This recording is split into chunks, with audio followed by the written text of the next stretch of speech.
안녕하세요. 현재 제가 살고 있는 곳은 용인입니다. 최근에 이사했고 예전과 다르게 좀 더 나은 삶을 살아가고 있네요. 그동안 정말 힘들고 해서는 안 될 결정까지 하면서 이 세상과 작별하려 했는데 하늘은 저를 버리지 않았네요. 더 살라고 아직 이 세상은 살아가기 좋은 세상이라고 많은 걸 주셨습니다. 인터넷 방송에 제 사연을 적게 되는 날이 오기까지 20년이라는 시간이 걸렸습니다. 16살의 나이에 저희 부모님께서는 하루도 안 빠지고 눈만 마주치면 싸우셨고 그로 인해 제 마음의 불안감은 날이 갈수록 커져만 갔습니다. 그리고 서로 보란듯이 부모님께서는 각자 만나고 있는 또 다른 남자와 여자를 데리고 집에 들어왔고 그런 모습들을 보고 자란 저는 누구에게 의지를 해야 하고 인생을 맡겨야 할지 몰라 정신적으로 너무 힘들었습니다. 그리고 오랜 시간이 지나지 않아 결국 저희 부모님은 한 가족이 아닌 남남이 되면서 저희 엄마가 아닌 아빠와 함께 생활하기 시작하게 되었네요.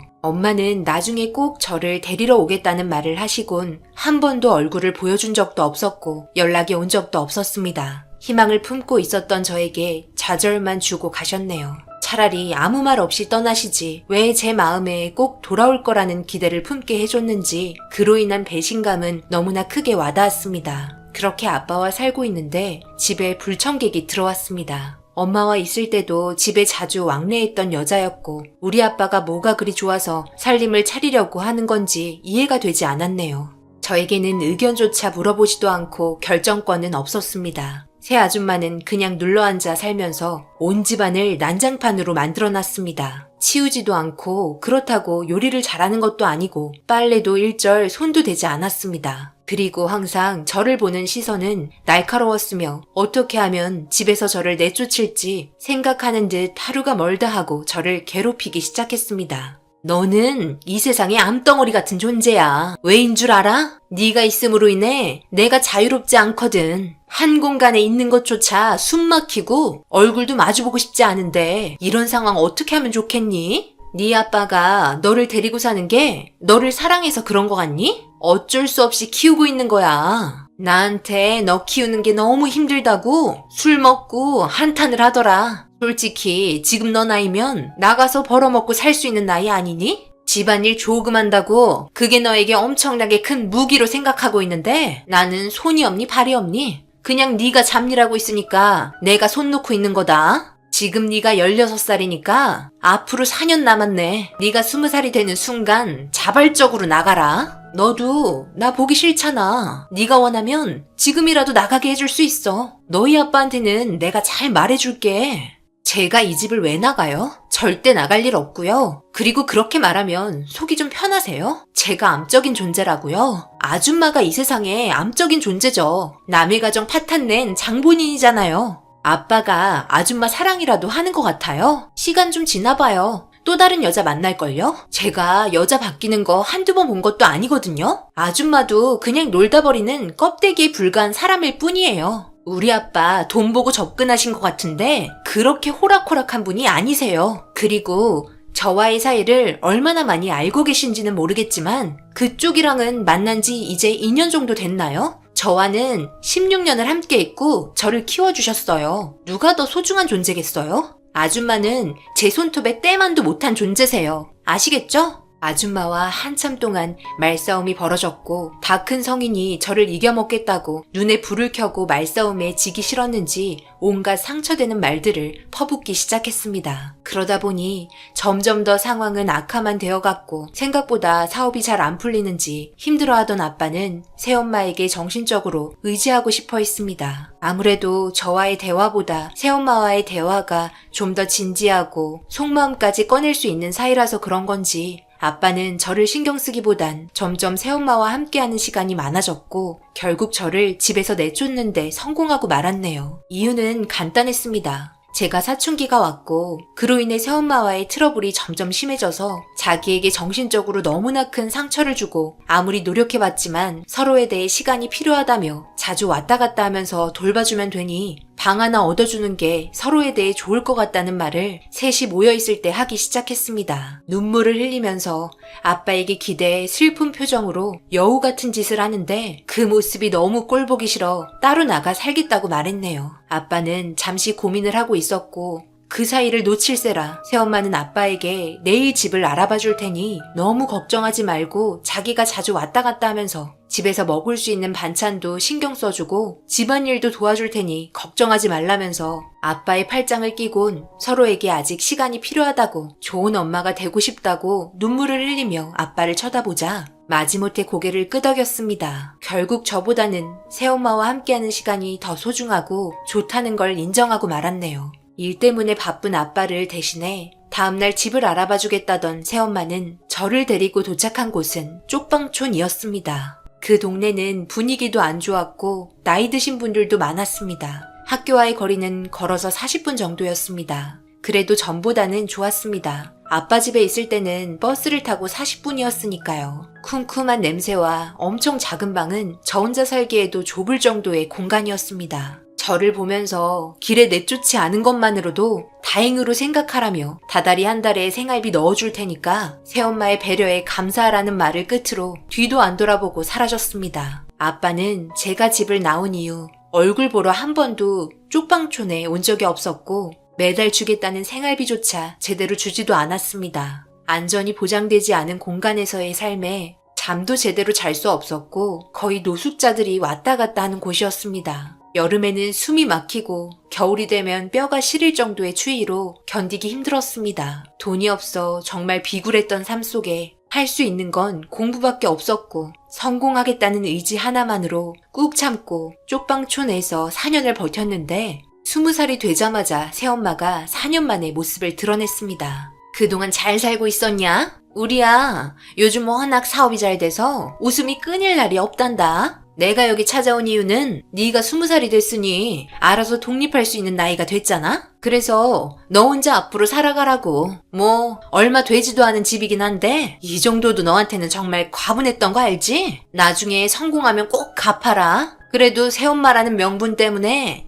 이 정도까지는 해준 거니까 짐 싸서 내일 당장 나가도록 해. 너희 아빠에게는 네가 잘 살고 있고 네가 만나고 싶지 않고 얼굴 보고 싶지 않다고 말 잘 해놨으니까 우리 인생에서 이제 진짜 안녕하는 거지? 앞으로 무슨 일이 있어도 찾아오지 말아라. 우리도 너 찾을 생각 없으니까. 그리고 나 임신했어. 내 뱃속에 너희 아빠 아이가 있다고. 이제 완전한 가정을 이룬 셈이지. 그런데 네가 불쑥 들어오면 우리 집안이 뭐가 되겠니? 생각해봐. 안 봐도 뻔하지? 네가 없어지는 게 모두를 위한 길이라는 거 잘 생각하고 앞으로 잘 살길 바란다. 어딜 가도 밥은 먹고 살 수 있잖아? 진실된 마음은 아니지만 응원할게. 새엄마는 4년 만에 나타나 자기가 하고 싶은 말만 하곤 다시 사라졌습니다. 저는 다음날 짐 싸서 나왔고 친구 집에서 신세지며 방 하나 얻을 돈 모을 때까지 열심히 돈을 벌었습니다. 엄마나 아빠나 각자의 삶에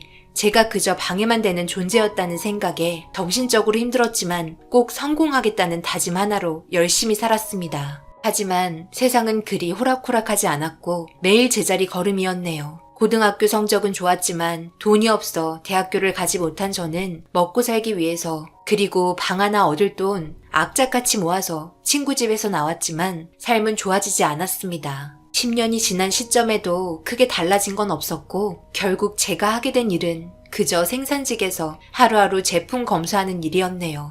그렇게 제자리 걸음을 하고 있는 제 삶에 전환점이 생기는 시점이 오게 되었습니다. 회사 사람들과 회식이 끝나고 토요일인 다음날 당첨의 꿈을 품고 복권을 사고 있길래 한 번도 사본 적 없었던 저도 돈이 아까웠지만 몇 장을 사게 되었고 좋은 일이 있었으면 좋겠다는 들뜬 마음을 잠시 생각하며 집에 도착해 방 한편에 복권을 던져놓고 잠이 들었습니다. 그렇게 다음날 술을 많이 먹었던 저는 늦게 일어났고 밖에서 해장을 하고 잠시 친구와 만남을 가진 후 집에 들어와 TV를 켜고 빨래 건조대에 걸려있는 빨래를 걷고 있는데 복권 추천 방송이 나와 금요일 저녁에 회사 사람들과 몇 장 샀던 게 기억이 나 한쪽 구석에 구겨져 박혀있는 복권을 주워 침대에 앉아 번호를 맞춰보기 시작했습니다. 방송에 나온 번호를 적은 뒤 확인했지만 역시나 사람은 이런 거에 기대하면 안 된다는 확신을 주었고 자리에 일어나 다시 빨래를 개려고 하는데 아직 가져오지 않은 복권 한 장이 구석에 박혀있는 걸 보곤 돈 주고 샀기 때문에 본전이라도 했으면 좋겠다는 마음을 가지고 번호를 맞춰보기 시작했고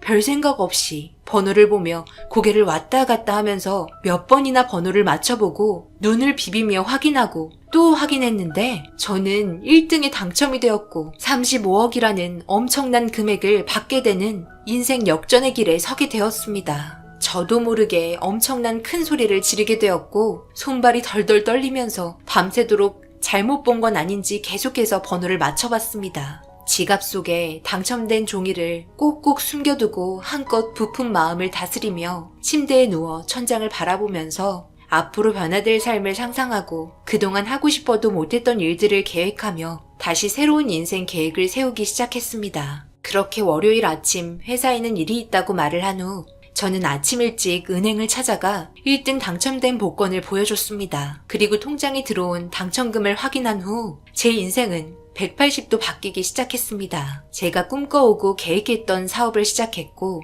원룸에서 아파트로 이사를 하면서 삶의 질이 정말 바뀌게 되었네요. 남부럽지 않은 금액이 들어있던 통장은 저를 든든하게 해줬습니다. 제가 하고 싶었던 사업 또한 점점 커지고 돈을 벌기 시작했습니다. 정신없이 앞만 보며 달려왔고 제 나이 40살이 넘어갔네요. 사업이 커지다 보니 회사에 필요한 인원을 더 충원해야 했고 몇 명의 경비와 청소 아줌마의 인원을 더 늘리게 되었습니다. 전문적으로 같이 일을 하는 사람들이 아니었기 때문에 제 선까지 넘어오지 않고 밑에 직원이 알아서 면접 보고 결정해서 통보하는 식으로 넘겼습니다. 저는 회사에 있는 시간보다 밖에서 일적으로 사람들을 만나는 시간이 많았고 월요일에 아침 일찍 회의를 하곤 또다시 밖에서 약속 잡힌 스케줄을 처리 후 저녁 늦게 회사에 들어와 다음날 해야 할 일들을 정리하고 있는데 누군가 제 사무실을 노크했고 알고 보니 청소하는 직원분께서 처음 오셨는지 제 사무실을 청소하겠다고 고개를 내미시길래 사무실은 제가 알아서 하는 곳이라고 말을 전한 후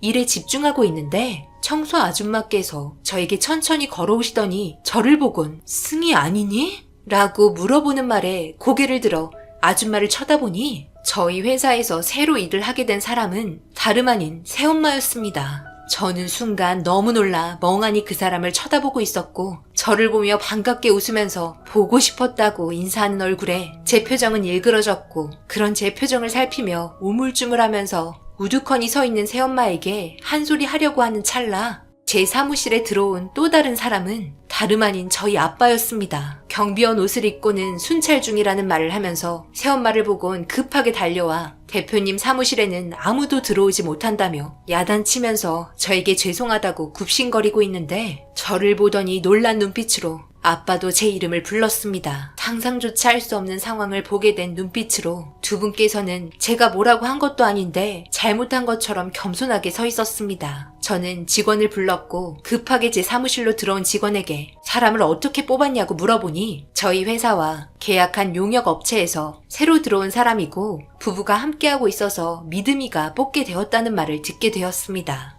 정말 어이없고 기가 찼습니다. 저는 소리치며 당장 사무실에서 나가라고 말했고 이런 말도 안 되는 상황으로 마주쳤다는 게 너무 어이없고 황당했습니다. 밤 늦게까지 일 처리를 해야 다음날 스케줄에 문제가 없는데 아빠와 새엄마 때문에 일이 손에 잡히지 않아 너무 화가 났고 직원을 불러 저희와 계약한 용역 업체에게 전화를 걸어 일도 못하는 사람들 불러들였다고 계약 파기하기 싫으면 새로 들어온 사람 빼고 다른 사람들 들여보내라고 소리쳤네요. 그렇게 다음날 아빠와 새엄마는 저희 회사에서 모습을 보이지 않았고 그동안 잊고 지냈던 과거의 일들이 다시 떠오르면서 저는 억누르고 있던 분노가 다시 치밀어 오르기 시작했습니다. 늦게까지 야근 후 집에 가려고 차에 올라타는데 갑자기 제 앞을 누군가 막았고 푹 눌러 쓴 모자를 벗은 사람은 아빠였습니다. 저를 보며 정말 보고 싶었다고 그동안 저를 찾고 있었지만 찾지 못해 마음이 아팠다며 눈물을 보이고 계셨습니다. 그 모습이 얼마나 가식처럼 보였는지 이제 와서 그런 말들 해봤자 아빠에 대한 감정이 1도 남아있지 않았던 저는 더 이상 할 말 없다며 차에 올라타려 하자 새엄마까지 나타나 무릎을 꿇고 자기들 좀 살려달라며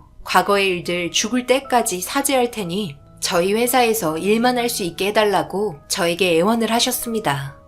이제 와서 잘못했다고 말을 한다면 뭐가 달라진 줄 아셨나 본데요. 저는 사과 받아줄 마음도 없고 이렇게 당신들과 말 섞을 시간조차 아까운 사람이에요. 저에게는 시간이 돈이고 지금 이 순간에도 얼마나 많은 일을 할 수 있는데 쓸데없이 당신들의 가식적인 눈물이나 보며 과거에 있었던 일들 다시 떠올릴 정도로 한가한 사람이 아니에요. 경찰 부르기 전에 당장 저희 회사에서 나가세요. 당신들에게 떨어질 콩고물조차 아깝고 가치 있는 지금 이 순간도 너무 역겹네요. 내가 미안하다. 그때 그렇게 매몰차게 너를 내치는 게 아니었는데 이 모든 게 다 내 잘못이다. 지금 우리 상황을 보면 대충 짐작하겠지만 너희 아빠가 사업이 망하게 되면서 이렇게 하루하루 힘들게 살고 있어. 그리고 너도 잘 알겠지만 내가 그때 임신했었다고 말했었지? 그 아이가 태어날 때부터 장애가 있어서 지금도 제대로 된 삶을 살 수 없는 상황이라 보살핌이 많이 필요하고 돈도 많이 들다 보니 물불 안 가리고 일을 하고 있단다. 과거의 일은 과거일 뿐이니 진심으로 사죄하고 뉘우치고 있으니까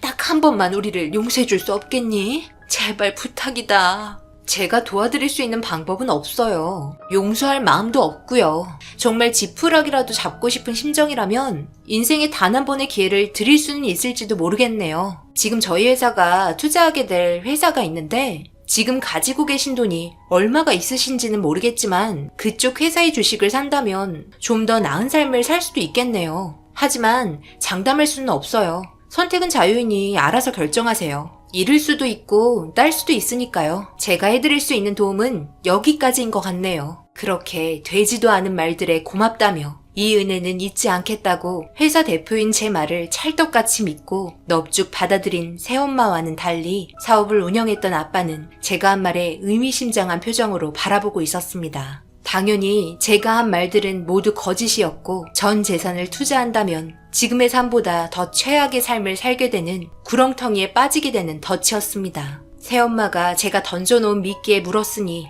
결국 아빠는 새엄마의 말에 따르게 될 테고 길바닥에 나앉는 건 순식간이었습니다. 지금 현재 제가 하는 말은 모두 진실이 되는 순간이었습니다. 그렇게 며칠 후 새엄마는 저희 회사에 찾아와 난리를 치기 시작했고 가지고 있던 돈들과 끌어모을 수 있는 돈들 전부를 제가 말한 주식에 몽땅 털어넣었고 길바닥에 나앉는 최악의 순간까지 오게 되었습니다. 저를 보며 당장 돈 내놓으라고 난리치는 새엄마를 데리고 조용한 곳으로 데려갔고 씩씩거리며 저를 쳐다보고 있는 그 얼굴에 선택은 분명 자유였다고 말했는데 그걸 믿고 딸은 당신을 원망하라며 한 번만 더 찾아오면 그때는 정말 용서치 않겠다고 말을 하곤 뒤를 돌았습니다. 앞이 막막한 삶을 살고 있는 새엄마는 더 이상 밑도 끝도 없는 곳까지 내려가게 되면서 제발 자기 가족이 지낼 만한 곳은 마련해줘야 하지 않겠냐며 눈물을 흘리며 제 다리를 잡고 애원하길래 따라오라며 제 차에 태웠고 그렇게 새엄마를 데려간 곳은 저를 버렸던 쪽방촌이었습니다. 새엄마는 저를 보고 화를 내며 지금 뭐 하는 거냐고 소리치기 시작하면서 저를 밀쳤고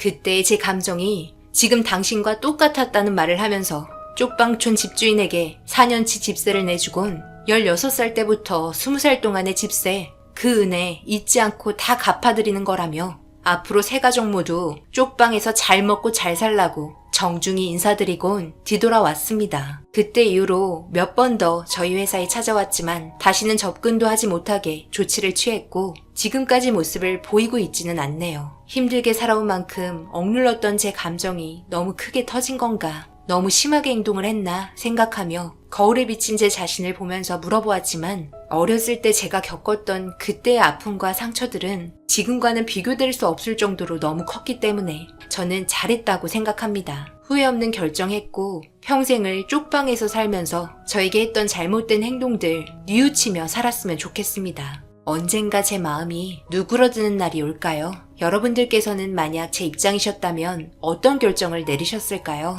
저처럼 행동을 하셨을까요? 아니면 그냥 용서해주고 받아들여줬을까요? 저는 그 사람들에게 보란듯이 더 잘 먹고 잘 살아야겠습니다. 소중한 시간 내셔서 제 사연 읽어주신 분들 항상 행복하시고 하시는 일이 무엇이든 잘 되셨으면 좋겠습니다. 감사합니다. 오늘의 사연은 여기까지입니다. 댓글로 여러분들의 생각과 조언을 남겨주세요. 구독, 좋아요, 알림도 꼭 부탁드립니다. 저는 다음 영상으로 찾아뵙겠습니다. 감사합니다.